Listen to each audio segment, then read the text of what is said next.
কলকাতার অ্যাপোলো হসপিটালে আমার গলার এবং নাকের অপারেশন করেছি, মারাত্মক অপারেশন।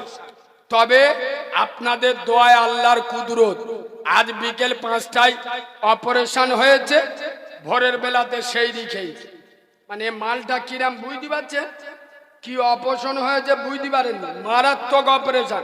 ডাক্তার বলছে রোজা রাখা যাবে না।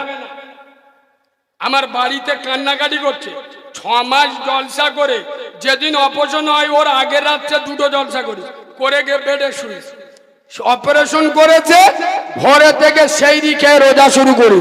কসম খোদার একটা তারাবিও ছাড়িনি।